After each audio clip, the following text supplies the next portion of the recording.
Yeah, yeah, we are. What do you mean are we doing a show? Oh, on Facebook? Yeah. Let me get it. What do you think we were doing today? Having a meeting?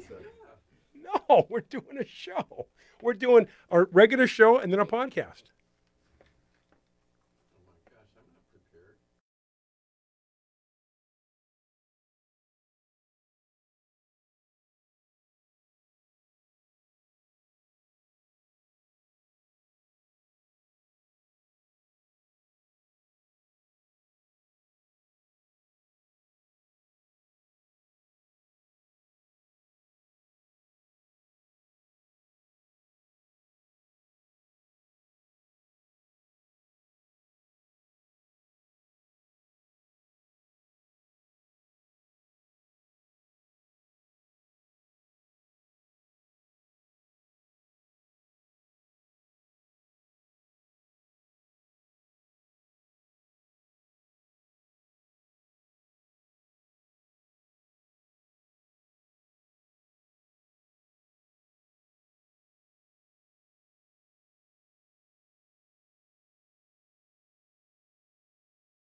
And fell into the pool. When I jumped in to grab my son, the other half of the brownie was still in my mouth. I never thought my child. Mic check. Tiger Palafox, mic check. Good? Yep. Okay, how about me? Check one, check one, check one, check one. Hello? And then John's. Give me a quick check. Check, check, check. Good, here. Do you see it there? Oh, you can't tell, can you? Here, let me do this. Check one, check one, check one. Yep. Okay, good. We're good. And you know what? I like the tripod. Looks good. This is weird. Everything to the right is black. Did you change?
And a very pleasant good morning. It is just about 5 minutes after 8 o'clock. Welcome, Facebook Live. Welcome, one and all.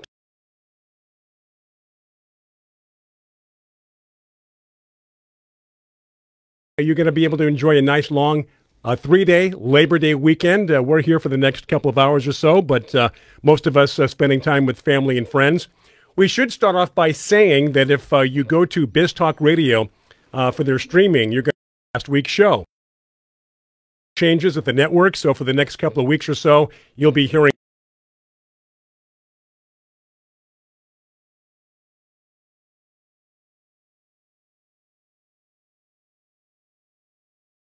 Talk Radio. If you're used to tuning into that, they're going to be playing previous shows until we get the personnel in line and the new people involved in the show set and ready to go. In the meantime, though, we are here. We welcome your questions, your comments right there on our Facebook page as we monitor them. It is good morning about, again, Brian Main, John Bagnasco, Tiger Palafox. Tiger, what is happening? First of all, I want to welcome those that are tuned in on AM 1240 as well. Same situation with you as well. Mission Hills Nursery, San Diego. Tiger, it is August, almost September. What is it like in the nursery business this time? Palms, plumerias, cannas, hibiscus. Yeah. We're very tropical at this time of year. So, all those wonderful foliage plants for the shade and, flowering tropical plants. You're going to see those gingers, bananas, that kind of fun stuff is happening right now in the nursery. And it's because it's so warm. And this is the time of year when people see those. I mean, when you walk around town and you see that giant plumeria tree in full bloom, that's when people think to go get one for their own home, because when you walk around in January and you see those sticks, it's not as inspiring to go get that in January. And that reminds me, we were getting emails from people asking where to get Lord Byron plumeria. Oh, yeah, yeah. And so it was Jungle Jacks up there by in Fallbrook. Jungle Jacks plumeria, and they do mail order also. I think so, yeah. So if you Google Jungle Jacks, depending where you are. Your plumeria headquarters? Yeah. Oh, yeah. my, they got have a ton of plumeria, right? A ton. And that's Jungle Jacks. And now, do you know, for those that don't live in San Diego or California, do they deliver? Will they send? Yeah. Well, that's what they we do said. mail Yeah, order. they'll do mail order. They will do? Yeah. Okay, great. Yeah. So there you go. If you're looking for plumerias. Now, I mean, you go to his yard now, and there's a lot in full bloom. That's the best way to pick out plumeria. I agree, When they're right? in bloom, Because you can actually see the flower, and that's what. And if you want fragrance, you can smell, see if they, because not all plumeria are fragrant. Now, but though, if they ship them to you, the flowers are going to fall off, right? Or no? Do the plumerias hold? Because I know sometimes when you ship a geranium, they deflower, right? Like in the box. Just in shipping? you Yeah. mean? Okay. Do plumerias hold? Do you know? Because I feel Well, like they're don't know. hardy. I'm not really sure what he ships. I don't know if he ships what size he ships. Oh, I don't okay. think he'd be shipping plants in bloom. No. I think he'd be shipping smaller sizes. One, yeah. Yeah. But Some plumeria people just send cuttings, yeah. and you have to root your own. Now, John had mentioned the best way to buy them is in bloom, and not to deter people from ordering it online, go for it. But unless you've seen it, I mean, the Lord Byron, that's why I picked that one, because if I had seen a picture of a Lord Byron, I'm like, oh, that's a pretty flower, and I enjoyed it. But not It as was impressive. not as impressive because I saw the size compared to the other blooms. When you're walking through the row of plumerias and you see this one plant with giant blooms compared to every other plant there, that's the impressive part behind it. And then it was funny, I was talking with them there, and I said, it seems, the foliage seemed big, the flowers seemed big. I'm like, is this going to be a big tree? And they're like, no, it's an average sized bush. Nothing too extreme about the height of the tree. So What is the average height? 8 to 9 feet or so. Okay. Yeah. I mean, Did you post on Facebook? I think I saw. Did you have a regular plumeria flower next to the Lord Byron? Yeah, a lot of people commented on that. It was at during the least week. double the size, right? it was almost the size of Tossia's head. Yeah, the flower exactly. was massive. Now, I don't know about you, but it was hot where I live here in San Diego. John, what about Fallbrook? We've Hot got a week? whole week of 90-degree temperatures. Which leads me to my next question. I saw a huge effect on my roses. This week, they are really blooming again, almost all of them. Really? I had the heat. I mean, would the heat be Well, you know what responsible? surprised me? It was so hot that I told you about a month ago now that I had to go over to Del Mar and dig up roses. Right. And potted them all up. And some of the vigorous varieties put through, maybe 8 inches of growth so far. And just these long branches coming out. But with that heat yesterday, they were wilting. Even though the plant was wet and it was just too hot. Well, I guess so. My question to you is: would the heat have helped accelerate the bloom of my roses? Yeah, your heat is different than my heat, though, because you're not in the 90s, are you? Oh yeah. Easily. Oh, are you really? Oh, how are you in the 90s on your patio with the shade? No, it's not all shade. It's not all shade. It's from about 9 in the morning till 2, direct sun. Oh, really? After that, it starts to get shady. So yeah. But I've noticed, and I've got the roses and some other plants in a position that gets the most sunlight depending upon the time of the year. Yeah. So I position them when the sun starts to go down behind the building. They're getting as much of that sunlight till the very end as possible. But I went out there. My green planet is blooming like crazy. Pope John Paul, Laura Bush, all the roses now just seem to have just responded to the heat. I guess that's what I'm trying to say. Yeah. Or it just so happened it was a hot week and they're blooming again. Yeah. Well, as long as they've got water, the heat doesn't hurt them. Oh, wait. You're saying that I need water and dirt to be water and successful. soil. New to me. Soil. Yeah. This is new to me. Wow. Okay, then. Well, and let me write that down here. You know, when I moved over to my new property, we graded a pad and put down weed barrier to set all the roses on, and then my son set up a drip system so that they would be okay. And then up on top, we did something similar. And on top, where the trailer is that we're living in now, I'm able to work on those roses every day, and everything looks beautiful, watered, fertilized. And then my younger son, Jesse, came over yesterday and was mentioning how good the roses looked. And I said, yeah, but did you see the ones below? So we looked over the hill, and he goes, oh, I thought the purpose of that weed mat was to stop weeds from coming up, because there's just a mass of weeds. And I said, it did stop weeds from coming up. All those weeds you see are coming out of pots. Wow. So I started going through those, and to get the weeds out of the pots, I actually have to pull the rows out, break apart all the weeds, and literally repot the rows. Oh, boy. So that's a job. Do that 400 times, 500 times, and everything will be So set would you to go. take it? I'd like to see a picture of your trailer, the property, some of these things you're talking about. You know, when you come over to help me pull the weeds, He always says take that. all the pictures you want. Take all the pictures you want. You know what it is now? You're hiding something. We've heard about this new place, this trailer, this property, the trees, this big move. I've seen no evidence. What are you hiding? I showed you pictures. No, I haven't seen anything. No? No pictures at all. I'd like to. I care. I care. You don't care that much, though.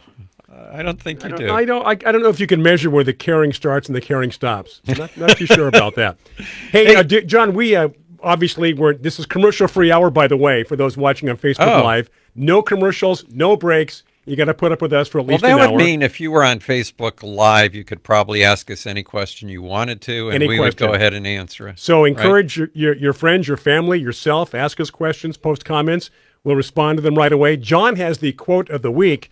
So no matter where we're broadcasting from or to, you are always going to hear this quote. Yeah, and since we're working without a net, it's all right if this is long. Oh, yeah, no net today. In fact, no commercials, nothing. And by the way, for those keeping track, it is 14 minutes after the hour, whether you're back east, Central Time Zone, Mountain, or Pacific. All right. So this week's quote is, "It is a sad moment when the first phlox appears. It's the amber light indicating the end of the great burst of early summer and suggesting that we must now start looking forward to autumn. Not that I have any objection to autumn as a season, full of its own beauty, but I just cannot bear to see another summer go, and I recoil from what the first hint of autumn means." That was chapter 1. That was from Vita Sackville West. Oh, and Tiger, big fan of Vita. well, yeah, we were at their Sissinghurst. house In England? Yep. Yeah, Sissinghurst, and we were really impressed with her white garden. Yeah. I'm not sure that's a quote, though. That's a paragraph, isn't it? Out of a book or chapter something? 1, yes. Chapter 1, okay.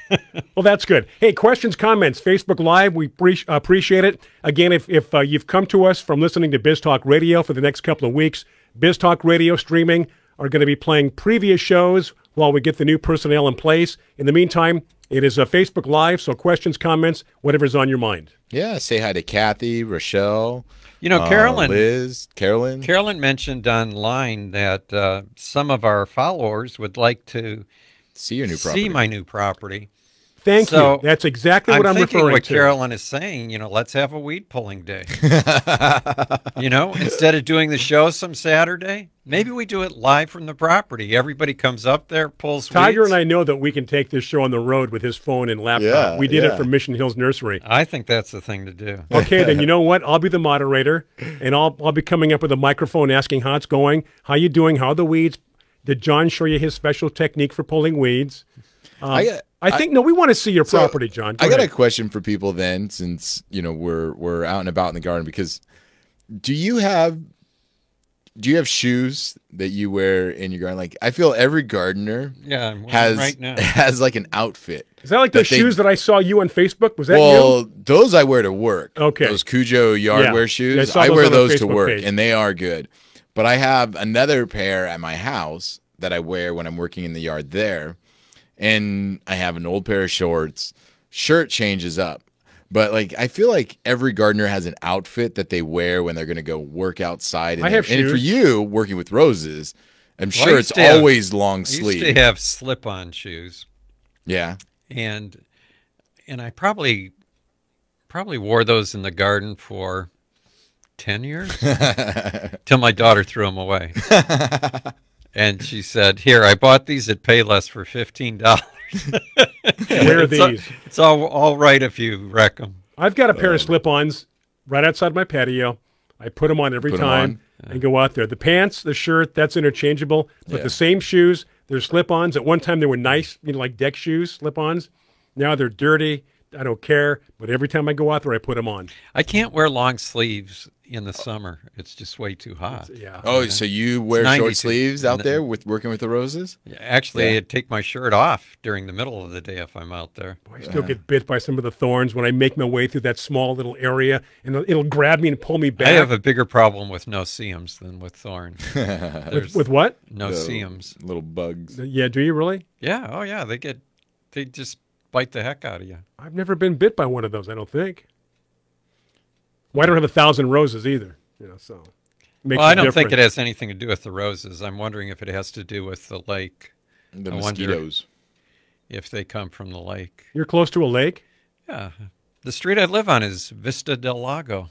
We'd like to see pictures. I think Carolyn would like to see I've never pictures. seen a view of a I lake. think a lot of our listeners and viewers on Facebook would like to see pictures.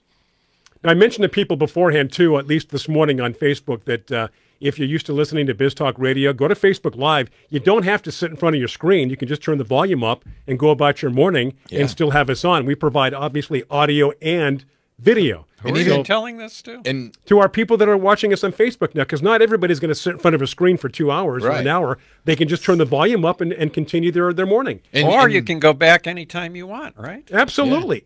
By the way, every podcast, every show right now as I speak is on our YouTube page, Garden America Radio. Everything. Really? You can go back, John, years ago. What about commercials? We have some with commercials, some without commercials. How do you know? Oh, I've looked at them all. I'm doing my research. And today, for our Facebook viewers, no commercials either. This is a commercial-free hour. I about that? have some plants. I don't know if you and Tiger want them. I have so many. I thought I would bring them to you. What are they?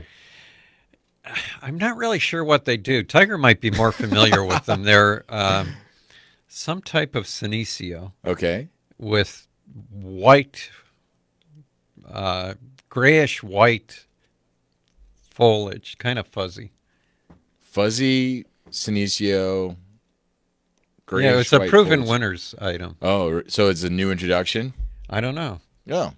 Wow, that's a lot of I don't knows coming from you. Well, it's so white that if you look at the leaves, it doesn't look real. Really? Oh, speaking of that, can I tell a little story? Yeah, is it appropriate for the? It's appropriate Okay. for this age-restricted show. Are we age-restricted? I don't think so. No. So I came home Thursday, Tiger. You have to be over 55. my front door, there's a nice heavy pot with a plant in it. And I'm like, oh, yeah. Gosh, I thought you were going to bring that in. Well, hold on. Okay. It gets better. All so I'm right. thinking, did the neighbors upstairs just like want to bestow a gift on us? Did somebody know that we're into plants? You sent me a text. So I took a thought picture of maybe it. it was from me, I think. Well, I took a picture of it. Yeah. And I sent it to John Tiger, and I said, John, do you know what this is? He's like, not really. Bring it in, and we'll identify it for sure. So I left it out there. So Dana comes home, and I said, hey, look what somebody left. She goes, oh, I found that in the garbage dump, and I know that you like to rescue plants. I want to rescue plants too. So I put it out there. I went, great. So I'll go take it in the patio. I'll clean it off and get it ready for either indoor or outdoor, depending upon what John says it is. Yeah. I pick it up. I touch the plant. It's fake. It fooled me. It is that good, even close up. And I went, well, this is a moot point. Don't need to bring the plant in to show John. So I brought it inside, cleaned it up, but it's not even real. You didn't need to water it. Don't need to water it. I don't even need to put soil in it. You can overwater those really easily. So Dana feels really good that she was able to rescue a fake plant from the dumpster. I do appreciate that. She was listening on Facebook. I hope she didn't mind you telling No, that not story. at all. Not at all. But I love the fact that I got fooled, sent you a picture, then realized later on it wasn't even real. Any questions out there on Facebook, guys? I can't monitor from my screen. Anybody inquiring about anything, John, that you see? We've also got John at Lenora's asking gardenamerica.com. about ankle biters. What does she mean, these new ankle biters? I don't know new ankle biters. Are ankle biters, is that accoutrement to wear? We were just talking about the no-see-ums and the mosquitoes and the bugs. And No-see-ums are like little tiny biting flies. Yeah. You never heard that term This is the before? first time in all the years I've worked with you in the radio that I've heard that. Really? Never even remember that being brought up. Did you ever go camping when you were a kid? Oh, absolutely. See, that's where I heard no-see-ums was out camping. Yeah, near lakes and in woods and stuff like that. Just mosquitoes and other bugs that bite. Ankle biters are usually fleas because like if you're walking through an area true, yeah. and you just keep getting bit, but it's always the knee down. Wouldn't that be a great name for something to put around your ankle to protect you from that? Get a pair of ankle biters before you go camping. Or garden gators. Garden gators. How's our website? How's our website coming along, guys? Why did you bring that up? Hey, by the way, Why did you bring that up? Well, look, I want people to know that the mood. Well, we just sold some garden gators yesterday. Did we really? Yeah. Yeah. Okay. So go to our website. It's still under construction. Wink, wink. But for the most part, you'll see some things there that It looks probably nice. it does if look you're nice. driving by, it looks great. But there are things on But our if you website stop- now that are not pertinent anymore. There's a problem. That may be old, and we're still in the process of cleaning up our website. So Right. just want to make that disclaimer. This will be a good time, John. You could mention that we are not making an appearance with Sharon and Chico this week. Yeah, that was a story you told us before we went on the air this morning, that as we brought everything over from the old website, some residuals were on this old website that got onto the new website. So there is no appearance in Chico with Sharon. No. John wants to make that clear. John, at 23 minutes after the hour, let's talk about our trip coming up in 2020. You know, Carolyn's in Newport. We'll talk about that in just a second. Okay. Carolyn's in Newport Beach, and she said that when they had grass, and I assume she's replaced her lawn now, that they had no-see-ums too. Oh, yeah. But again, Newport Beach would be closer to water too. So Yeah. So I think that it's moist conditions that might attract them. Well, I mean, I would say even a lawn, because you're watering it all the 3 to 4 time times a week, right, would be conducive to mosquitoes, no-see-ums, fleas, all of those. Say that again. No-see-ums? No-see-um. No-see-um. No, because you don't see them. No-see-um. Yeah. You know what? I think you guys I think this is a big joke. No-see-ums. And I'm the butt of the joke. No-see-ums. No-see-ums. I don't believe it. Okay, John, trip time. We got a big vacation coming up for those that want to join us in 2020. What's it all about? Alfie? Well, you're really dating yourself. I know. What was I thinking about the other day that we really don't do? Oh, I know what it was. It just came up. Every now and then, this has nothing to do with our trip, by the way, in case you're trying to follow. We're going to finally get to John and the segue. trip. I've asked him twice, but go ahead, John. But does a name ever come into you and you go, wow, this person was so popular back then and no one today knows who that is? Yeah, I'll give you one. What? Johnny Mathis.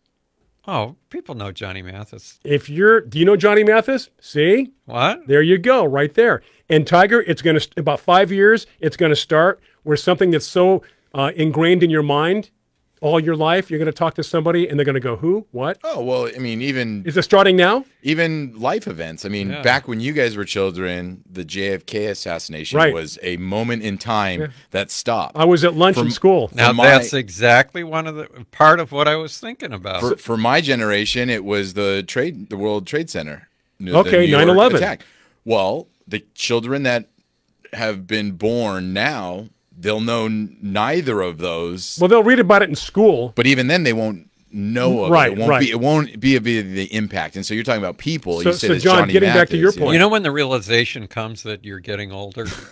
Is right about Tiger's age when you're watching a ball game and you realize everybody playing's younger than you. I remember, you know what, that happened to my son Eric several years ago, because he's been going to Aztec basketball games since he was 6. So when he was about 19 or 20, I said, you realize now that you're older than most of these guys on the court. And he stopped and looked at me because he hadn't thought about that. He goes, what? I go, yeah, they're 18, 19 years old. You're 20. Yeah. And it was like, that was his first big moment. Yeah. Like, wow, I'm older than these guys now. Anyway, the name I was thinking about was related to the Kennedy assassination was Jean Dixon. Well, Jean Dixon used to be the prognosticator, the fortune teller, astrologist, right? The astrologist, yeah. But she would see into the future. She would make predictions. Yeah. Jean Dixon. And she was famous for predicting the Kennedy assassination. But never got anything right after that again. That I know of. And actually... Did she? Actually, she predicted the Kennedy assassination in 1956. She said that that a Democrat would be elected and that he would be assassinated soon after that. But when it came time to the election, she changed her prediction and said that Nixon was going to win, not Kennedy. So she did get that wrong, and actually got almost everything wrong. But I don't know if you remember, because after that, there was she became famous when Kennedy was assassinated. She was on the National Enquirer all the time, too, back then. Yeah, but it was either the FBI or law enforcement used her when a young boy went missing. Do you remember that? Yes. And they called her in to see if she could find where he was. He was out in the mountains somewhere. Which the police do from time to time, even to this day, when they're like at the end of the line on a cold case. Anyway, Jean Dixon was someone I thought Tiger. Now I'm sure Tiger never heard of Jean Dixon, right? Never. And you know what? I wouldn't think that he would, because she was a figure to some degree. She used to have a column in the newspaper. Remember, an astrology column. I don't recall. Yeah. Well, you're a good 25 years older than me, John, so some of those things I would not remember. But, that's interesting. I'm old enough to be your big brother. Old enough to be your big brother. What, I remember the Kennedy assassination. We were at lunch in school, and all the teachers were crying. We didn't know what was going on. Somebody says, hey, President Kennedy's been shot. We have to go home. They're going to come pick us up. Who's going to come pick us up? Well, your parents or somebody or your parents' friends, and they cut the school day, and we all went home. Wow. 2nd grade. Wow. Long time ago. You know who else died that day? Yes, because they were overshadowed by the death of the president. Right. Oh, gosh. Give me a hint, because I know this. I want to get this. Musician, actor, actress. Narnia? Oh, not C.S. Lewis. Yeah. C.S. Lewis? Yeah. C.S. Lewis? Really? Yeah. Well, he's pretty big figure to be overshadowed like that. Yeah. You know who else was overshadowed by a death on the same day? Okay, the day Michael Jackson died, somebody else died, but it was like kind of buried. Farrah Fawcett. Oh. Died on the same day. She got barely any. I remember that. Any news printed all that day. Yeah. That's too bad. So, if you're new to the program. Yeah, you're new to the program. We're talking plants. You know, Brian, tell me about this trip that we're going to be taking next year. Well, John, I'm going to start things off and then toss to you, because in 2020, actually May 31st into the first 2 weeks, Tiger, we're going to be going to Europe. And the countries we'll be visiting, John, will be Slovenia. There's one. Austria. Oh, there's another one. The Czech Republic. The Czech Republic. And let us not forget, amongst all that, the Julian Alps.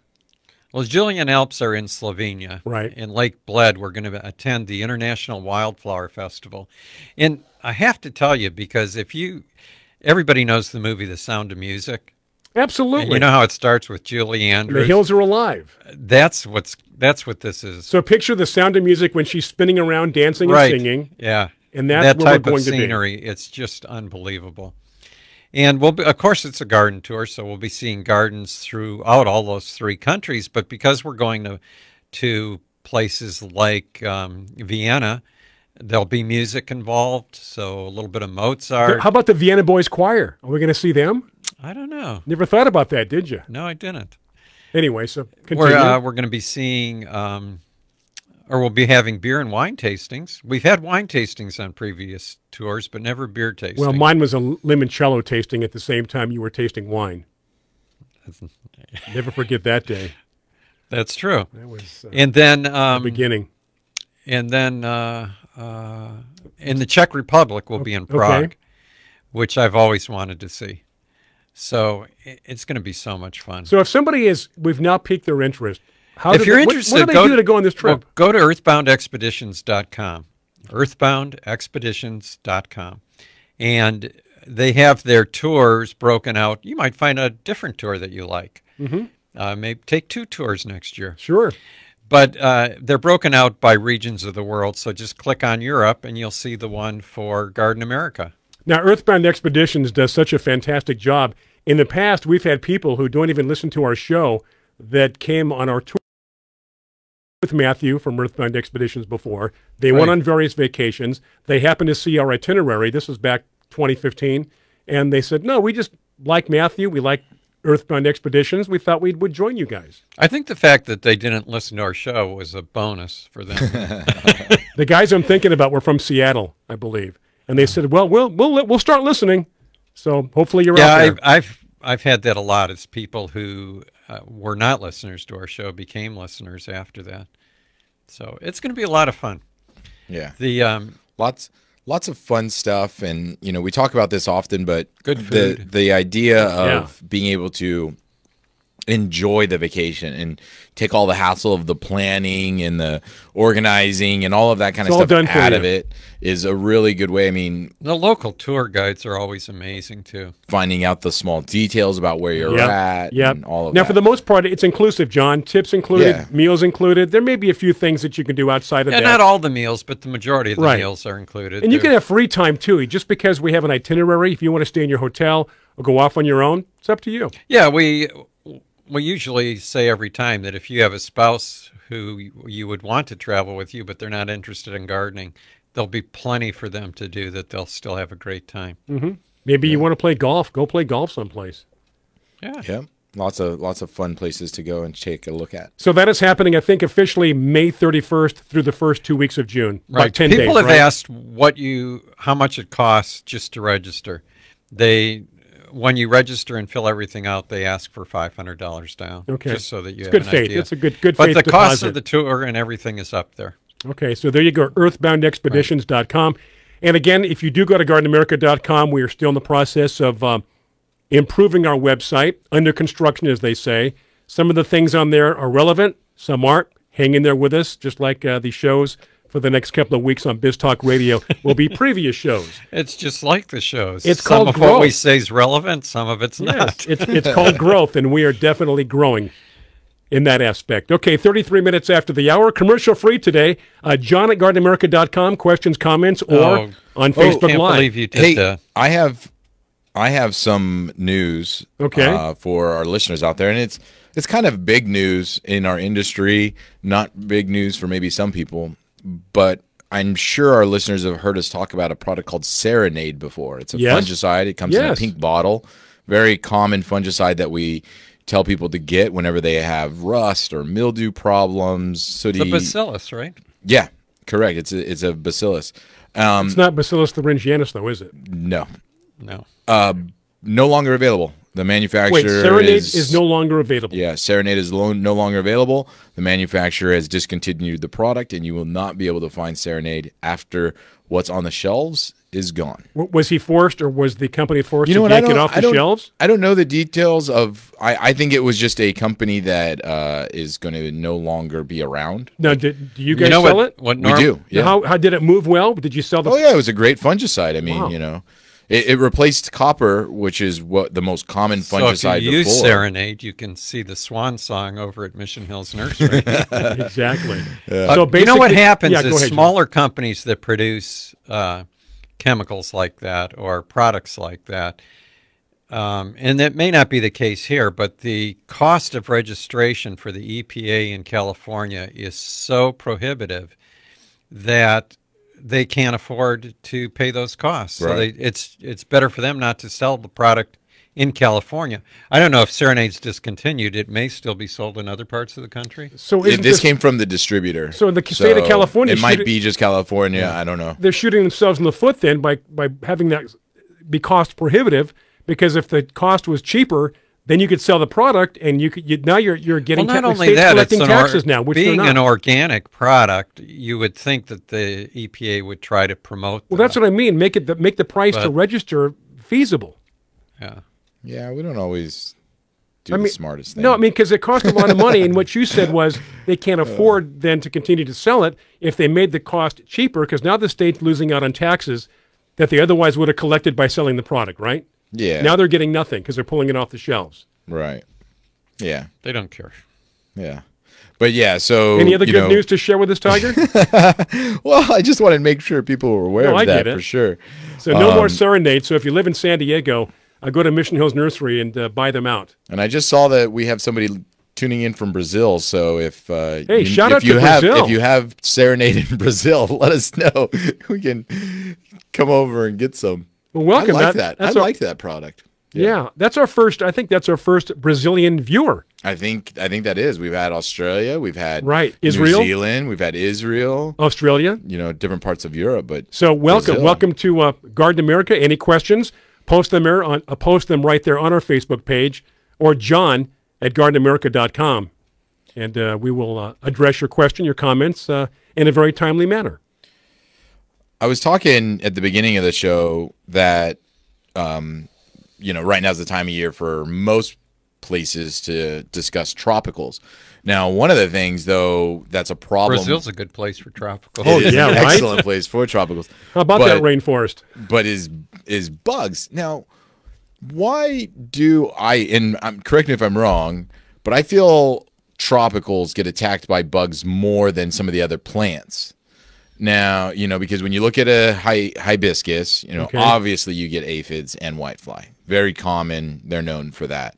When you're dealing with things like gingers and those kinds of plants, they get different other chewing insects kind of, munching on them. They're good foliage plants. You get the snails, you get the worms and all of that kind of stuff.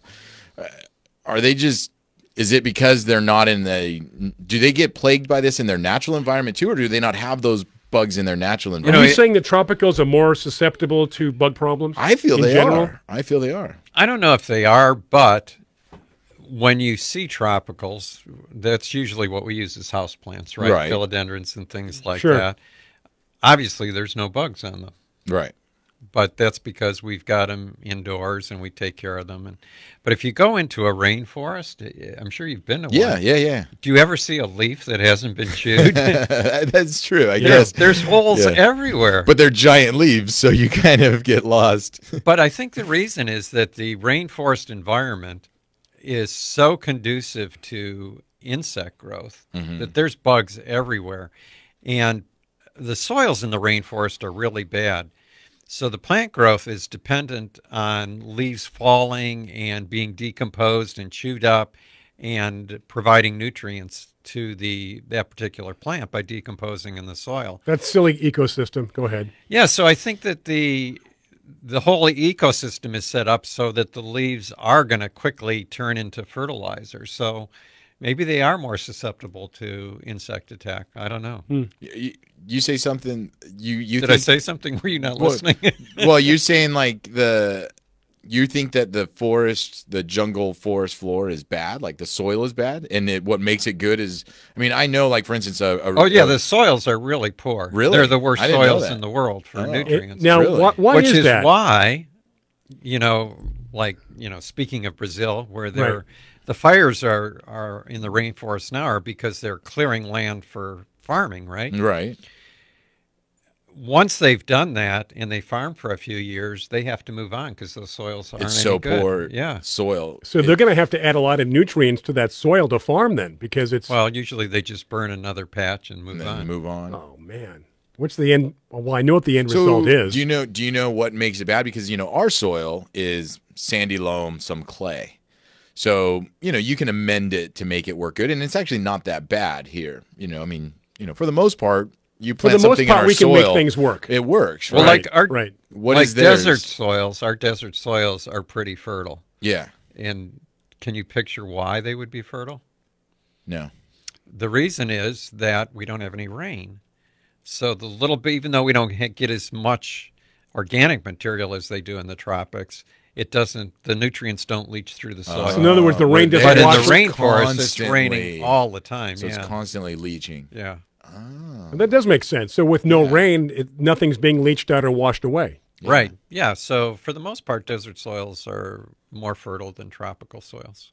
Yeah. Okay. And then some tropical soils, depending where you are, if you're in like areas of Hawaii where there's volcanic soils, I mean, it's just rock. Yeah, no, I know that. When you get into those like new soil areas, it's not good at all for, when we were talking with Tom, in Hawaii and how he has a nursery and they just clear out this area, but you can't plant anything in it because it's rock and, volcano, just nothing able to dig in it. You just have to go on top of it. They just he just described it as bringing in loads and loads of soil and you just build up on it. You don't dig down in it.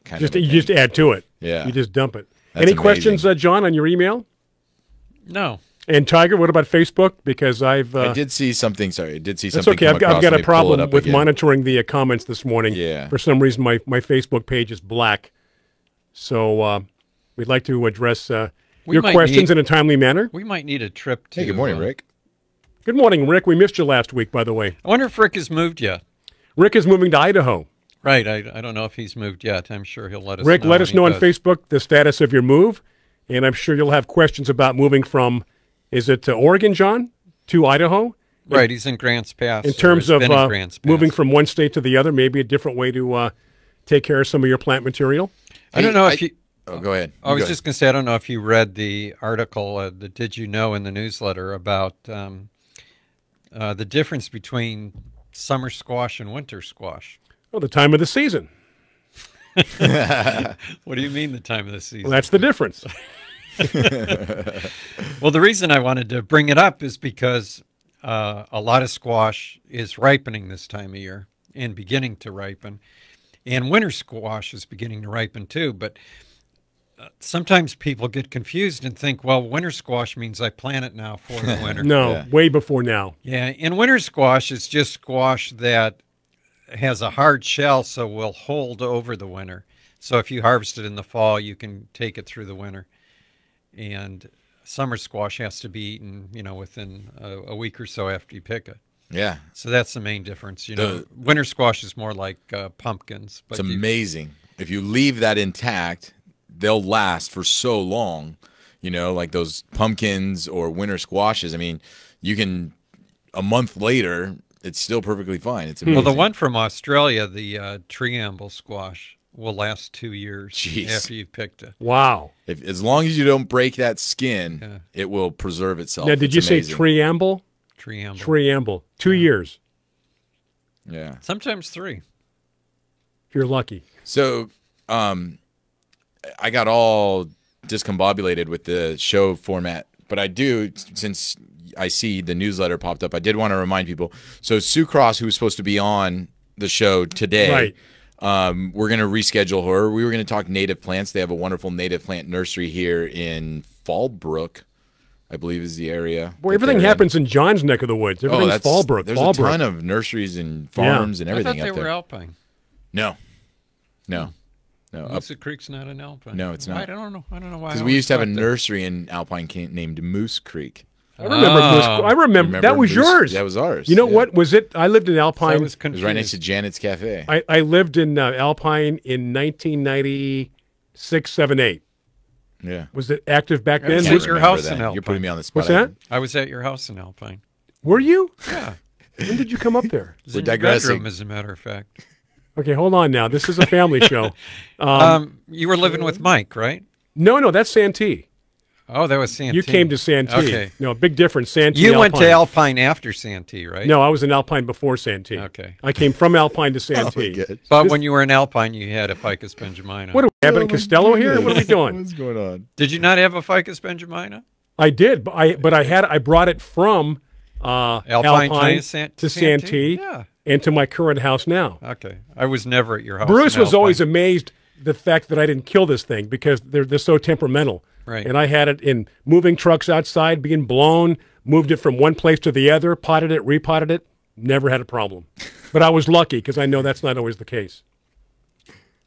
For different reasons. Riveting radio. That's what this is. Anyway, I never went to your house in Alpine. Never. Just to set the record Never. straight. You were never in my bedroom in Alpine. No. Tiger, go ahead, bud. So we'll schedule Sue again for another time, but we were going to be talking natives. And this native plants is for everyone that's listening. You know, no matter if you're in Brazil, if you're in Northern California, or if you're there's always plants native to where you live. Exactly. Right? And, you know, fall for most places are a great time of year to plant natives because the weather is usually good for that kind of thing as far as putting plants in the ground, letting them get established naturally, and then by the next summer, they're well on their way and good to go. So I wanted to mention that because when I saw the newsletter, I saw the pumpkins on the newsletter. And we're getting into that fall time of year. And a lot of people, as you mentioned, difference between a winter squash and, you know, summer squash. But people think like, oh, I see a pumpkin now, I'm going to plant pumpkin plants. Or I see corn, I'm going to plant corn. When you see it, it's too late. You've missed it. You know, you can plan for next year, no problem. But it was crazy to me about going into stores now and seeing it's not even October yet, and we're still a month away, but they're getting fully decked out for fall stuff. Halloween stuff is all over the place. Fall stuff. And, you know, we were talking about the pumpkins and how, you know, people usually wait until the last minute to buy a pumpkin and then they carve it so you can have it. But, you know, there's so many more things you can do with a pumpkin than just carve it. And I think it's so neat nowadays seeing, because I see the fall decorations, all these things that people are doing with different kinds of pumpkins now, and, you know, what they're doing with the pumpkins when it comes to decorating, and they last, you know, year after year. And I know we've talked about the succulent tops on pumpkins for a long time now, but even beyond that, people are doing so much more stuff when it comes to the ears of corn, the decorative pumpkins, the decorative squash, you know, those kinds of things. It's nice to see people incorporating a lot of live things into their displays now. Right. I think that's very impressive. It's nice to see that. And there's a lot of decorative gourds available that were never available before. It's amazing what you see now. Yeah. It's so impressive to see people get inspired by these plants. It's really neat. I like it. You know, last year we bought a couple of pumpkins. We never carved them, didn't do anything. No. April, I still had them. Really? And they were hard as I mean, like I bought them the day before. But there does come a time when you have to say, okay, that's enough. Oh, yeah, definitely. 6 months is enough. Brian cutting the top off a pumpkin, sticking a poinsettia. Hey, that's a great idea. And then leaving it until June. Why didn't I think of that? It's a good idea, John. That's excellent. Yeah, any Facebook questions, comments? What's happening? Pumpkin poinsettia. John at gardenamerica.com. I was in Mission Hills working on someone's irrigation this week. Yep. I saw corn, John. The corn stalks had to be 12 to 15 feet tall. What? These things were massive. Yeah. Really? Massive. Yeah. Yeah. Wow. Corn will get that big. And speaking of getting big, I think I underestimated John last week when I talked about the growth of the queen palms that you gave me. They're huge. They're above the second floor balcony. Take a picture. As soon as you take a picture of your property, I'll take a picture of my patio. There. I will. I'll try to give you some way of I showed you a picture of my property because I remember I showed you my mailbox. Don't remember that at all. You've seen pictures of his property. Don't gang up on me. You have. Now the both of you are ganging up on me. Tiger was there when I showed you. I guess I'm remiss. Yeah. When we were talking about where he put his cashmere cypress to cover his telephone pole. I thought that was his cashmere sweater. I was all confused. Oh, cashmere goats. Yeah, how's your goat thing? What have you decided? Have you given it any more thought? Yes, I give it thought almost every day. And you're you're vacillating, aren't you? No.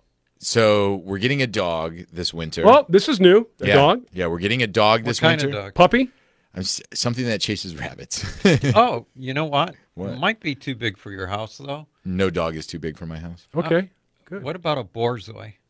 Is that wolf dog that you were talking about Russian the other day? Wolfhound, yeah. It was like those look scary though. They look like Skeletor. I know, but they were it was the most mild-mannered, nicest dog that I've ever seen. But they're big, but they love to chase rabbits. John, and they have speaking long of hair, that, huh? They have long hair. They do shed. I don't want a long hair. But by the same token, speaking of that, whatever dog you decide to get, Tiger, you can always look up their temperament. Are they good with kids? Yeah, all that stuff. All kinds of great but websites. I agree. I think you should get something that has all those qualities, plus be able to chase rabbits or keep the rabbits out of your yard. So what are you thinking about? What obviously a puppy, right? You want to raise it from? I do not. I want to get a rescue that's a couple years old and already trained. But Janine wants a puppy, so that way we can kind of from a young age. I do have some advice. Yeah. Obviously, the puppy thing when they're young is a great idea. Yeah. Now, service dogs. Yeah. They go through like an academy. Right. And they're trained. Right. They don't all make it. Right. There was a person here at the radio station a couple of years ago who had a dog that was so well trained, so well behaved. It was a rescue dog that didn't make the cut. Uh-huh. And they're very anxious I don't think it was that expensive because they're very anxious to find homes for these dogs. Yeah. And they're already trained. Right. That's what I want. Already trained. That's what I want. So I would look at the service dogs, the ones that don't make it. Because they may not make it because of some little reason. Small things sometimes. Exactly. Yeah, because they have to be on point all the time. It's very hard. So that's just a suggestion because this dog was so well trained. She did nothing. It came to her trained. Yeah. But you're right. About a year or two old would be good. Yeah. Janine, there's the Labradoodle, which is kind of a short-haired, kind of Labrador-style dog. But my concern with those is that I don't know if it'll chase a rabbit. Like, they're not very they're friendly, which is awesome, but they're not very protective or anything like that. So I don't know. We'll see. I'm working on it. I don't know. Okay. I don't have a good answer. So we got a dog coming up, and we put the goats on the back burner for a while? Right. Because I think we got to get the dog established, and then we can look at goats. And then you have to get a goat that's going to get along with the dog. With the dog, exactly. We have a question, though. And let's hit the questions. Get back to gardening. It's for me. Yes. Can you recommend anything for tip blight on Shimpaku juniper? Shimpaku junipers? Shimpaku junipers. Tip blight. Tip blight is a fungal disease. And there's a few things. You have to spray with the fungicide, mancozeb, whatever fungicides or have mancozeb in them, whatever products have them. It's also important to not overhead water the junipers because since it is a fungus, you're spreading it. And it is on the tips of the juniper, so if you've got the black spots or black branches, those should be cut off and thrown out, but then spray the tree with a fungicide. And then do you have to clean your pruners also, kind of the thing when you don't transfer it? Or is it not as important? It's not as important as it is with some things, but it's always a good idea, though, right? Yeah, you're right, Brian. It's always a good idea. It doesn't hurt. Sure. And then with the overhead watering, because junipers are so dense, is it good to kind of lace them a little bit, or you can't really do that with that variety? Nobody said these would be easy questions, John. Junipers get so dense. You know what I mean? Yeah, that's true. Yeah. You get in there, and there's just so much foliage and dead wood underneath, and it's like, where do you start? Right. It really is. Where do you start? You know, so it's not something that you can really do real well, I feel, is that. Well, Shimpaku's got that unique form that you don't want to ruin, so you got to be careful. You got to be careful with that. Yeah. I hope that answered your question. Yeah. So a little fungicide, prune it off, no overhead watering. No overhead watering because that'll just spread it. There's a warning here from Kathy in Neyland, California. She says puppies are like babies. Trust me, I know, Kathy. That's why I don't want one. But and you know what? And then when both people work, You got to put them in the bathroom all day with newspapers and I've had dogs before, and I love dogs. I'm a dog person. I love dogs. There's no doubt in my mind. But even when you get a puppy and you train them, you do your best. They are like babies. They don't always turn out great. Like, you know, I mean, no, you know exactly. what I mean? So why not get something that's trained and on a good track record already? Think of my idea about the service dog thing. Yeah, I think you'll be very impressed. I would love that. Because they're like totally just convince Janine of it. The best dogs ever. And take your time, obviously. Yeah, we have time. Yeah. We have time. So we're starting the process looking now. And then teaching responsibility to your kids? Yep. That whole thing? Yep. Exactly. But something that'll chase rabbits, something that'll keep, you know, skunks and possums and those kinds of things out of the yard, so that way I can actually start growing. We had a husky years ago by the name of Alex. Doesn't matter what the name is. Husky. But he would chase possums, and he would just rip them. He would just grab them. Tasia wants a husky. Really? They're too shedding, though, and you could get a short-haired husky. The Samoyeds are the big white ones. But you can get a Malamute. Their hair is not that long. Oh yeah, Malamutes. Those are police dogs. They're super hyper. Quiet. What's that? They're quiet. Not Mute? Malamute. Good, John. Malamute. 56 minutes after the hour. Facebook Live, 56? thank you for joining us. Really? You know, we when continue I would, that quickly with no commercials, Tiger. How about when that? I was in at the San Jose Heritage Rose Garden, they stopped poisoning squirrels up in the area. Why? And I don't know why. Well, isn't there a new ban on rodenticides? Oh, I don't know. Because of the secondary kill and stuff like that. Yeah. I don't know if it's nationwide or statewide. It sounds like it's so they were statewide. killing squirrels because of the population? Is that what the reasoning? Yeah. Or they were destroying? Well, yeah, and they were destroying the gardens. I Yeah. mean, it was just horrible. But I don't know how long it's been that they stopped poisoning them. There were hundreds and hundreds of squirrels. Yeah. It was like an Alfred Hitchcock movie, The Squirrels. Yeah. Except like the birds all dead on the ground. These were squirrels. I mean, they were everywhere, and they were. I mean, it's impossible to describe. You'd have to see it. Yeah, probably pretty sad to look at. It was. They do so much damage Yeah. across. You know what's funny is that, I mean, I agree that you don't want to be putting a poison out there that just anything that eats it or secondary eatings is. You know, I don't like that. That's not fun. I don't want an owl to come and get a squirrel that's been poisoned. Right, and then the owl dies. That's not. I do not want that. But it's funny because you know that they don't let you trap them and relocate them either. What, squirrels? Anything. Like if you trap a skunk or a possum or a raccoon or a squirrel, like you're not supposed to just take it and release it in a wild area. You're not supposed to. That's not what you're. It's all right to kill it, but not really. It is. It's all right to kill it. So they have this squirrel trap, the squirrel annihilator or something. It's this big square cage, and they get in, but they can't get out. It's one of those traps, kind of like a have a heart kind of a thing. But with this trap, it comes with a square basin that matches the shape of the cage perfectly, and it's just deep enough too. What you're supposed to do is get all the squirrels in this trap, and then you take it and fill that basin with water and just put the cage into the basin so you drown the squirrels in there. Oh, my gosh, that's terrible. Yeah, that's this product. I mean, it's crazy. Like that's terrible. Oh. We always talked about trapping and relocating, John, when for I years. lived in my old house and we had a squirrel problem and rabbit problem, I told you I trapped like 30 of each during one summer. Right. And I took every one and took them down to actually near where I live now. That's why you have a problem where you live now. And released them. But, I knew that I think I knew at the time that I wasn't supposed to do that, but, I thought it was better than killing them. Can you see these They're squirrels always now? worried about I think that one of the things they're worried about is transferring diseases from one area to another area. Yeah, I mean, there's a lot of concerns with it. The transferring diseases, just the populations in certain areas and things like that. But, so you've got these squirrels now on John's property with binoculars, and they're going, I think it's him. Mm-hmm. Yeah. I think he's the one that brought us over here to begin with. I cannot go home without having squirrels dash in front of my car.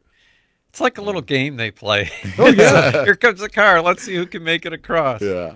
And I haven't hit one, but I always see one dead on the road. That's just terrible. That or Squirrels rabbits. are cute. I love squirrels. I do. I love animals in general. I don't like you know, my property, I think I'll have to get a dog or something to keep the rodent population. Thumbs up on the Yeah. dog. Got to get you a dog. You know, and I watched a special for New York. In New York, they have groups of people with those, or what are they? The rat dogs, terriers? Oh no, Terriers? schnauzers. Well, no, but I'm saying like there's a whole like series of breeds. Well, that are rat schnauzers. dogs. Schnauzers are Okay. ratters. They will so catch there's rats. a whole group of people that will meet in the evening. That In will, New York? In New York, I and saw a they'll video go on and that. let their dogs run through the And they streets. catch and they hundreds of catch- rats. Yeah, It's a I'm like, club. It's like a whoa. club. All these people that have these dogs, you're right. Yeah. Maybe 50, 60 people, they go out at night and they have these dogs and they just go around and you're right. They catch all these rats. Of course, New York City's known for rats, not just Yeah. some of the people, actual rats themselves. And they'll go out at night and they'll just completely, It's amazing. yeah, they'll just like sweep an area. It's kind of neat, but kind of crazy. Anyway, it is 9 o'clock. Question. We've done an hour. We're going to get a question. Facebook. We'll get a question in, and then we'll. No, we didn't talk about the fact we've got a podcast coming up after. Yeah, and we're going to be doing the podcast on how to start succulents. Okay. From propagation. So what's our question? So it's for John again from Carrie. Very popular guy this morning, There John. used Don't to mess be it a up. product called Organic Advantage. I'm sure you'll remember it. Is there anything to replace it out and try to get that many times, and it seems unavailable? I haven't seen Organic Advantage in a long time. Who made Organic Advantage? I'm trying to think of what that was. For some reason, Was Kellogg a product back then, John, that had different... Kellogg's has been around forever. No. Organic Advantage was a liquid. It was the equivalent to almost like a liquid fertilizer, but it was also a humate product also that helped break up soils and improve soil life and stuff like that. I was thinking of a different name. So for was that. I. Right? It doesn't ring a bell. I think I still have half a bottle of that. Right? Wasn't it? I thought it was called EnviroTree, though. EnviroTree came out from the same EnviroPel. initial producers of Biosol and all of that. That was EnviroTree, and also had a citrus one that was garlic based or something like that. No. That was Tony Aaron's product. Right. That was EnviroPel. EnviroPel. Oh, not EnviroTree. No, EnviroPel. EnviroTree Yes. was a humate product. Okay. EnviroPel was a garlic-based Like a insecticide, spinosad. and then Citrol had lemon oil added to it, so Yeah. it was a fungicide too. Yeah. I still have some of those both But left. Organic Advantage was a liquid fertilizer, if I remember correctly. Do you remember it or no? Or do Well, you think no, it I was something was different? thinking of EnviroTree, Okay. and I don't know if that's the same thing. But EnviroTree used to be a fantastic product, and there is no replacement for it. Yeah, that's a shame. Yeah. No, other than our recommendation for the tip blight that I gave before with the fungicide, I really can't think of anything else. Okay. Okay, well, I'm just you're just going to have to be happy with that. Yeah, I mean that's your answer. That's the way it is. Yeah. The one thing that maybe you could try if it was a huge problem is you can still buy garlic. And the one thing about garlic sprays is that they make whatever you mix with them systemic. So maybe if you mixed a garlic oil or garlic pesticide product with some type of fungicide, it might be a lot more effective for the tip blight on the junipers. Okay. Hey, and Rick just gave us a highly detailed update on his situation too on Facebook. Is he in Idaho yet? There's a whole long story. I think if you want to read it, you can go to the Facebook Live. I mean, it's definitely good info for him, but it's a long story. Okay. Well, awesome. Rick, thank you for that. Yeah, hey, thanks, that's going to Rick. do it for this edition of Garden America. Now, we're going to shut down for a few minutes, and we're going to begin our podcast, which will also be right here on our Facebook page. But we have to shut this show down. We're going to reload, and the podcast subject is going to be starting succulents? Yeah, we're going to do kind of how do you propagate succulents. That's a real popular thing to do, and so there's some do's and don'ts. And I was talking with this concept with someone because there's people out there that go, oh, geraniums or succulents, I just drop them in the ground and they grow. And it'll happen. Yeah, sure. That'll be good. But there is a right way and a wrong way. If you want better results. And we're going to give you the right way because you'll be better at it. Brian's going to give you the wrong way. I'll give you the wrong way. Yeah. Hey, don't forget about our trip coming up. More details, go to earthboundexpeditions.com. That's going to be in 2020. You should be getting our newsletter. Our newsletter has the link to all of our podcasts. You can also go to our YouTube page, Garden America Radio. Every single show, every single podcast is there up and running. We ask that you do subscribe to our YouTube channel, trying to get to at least 1,000 subscribers by the end of the year. So that's going to do it for this edition of Garden America, our regular show. Again, stay tuned. The next 5 minutes or so, we're going to reload and begin our podcast, and that's going to be all about propagating succulents. So for the entire crew, Brian Main, myself, John Bagnasker, Tiger Palafox, if you want to stay with us, we'll see you in just a very few minutes with our podcast. Stay with us.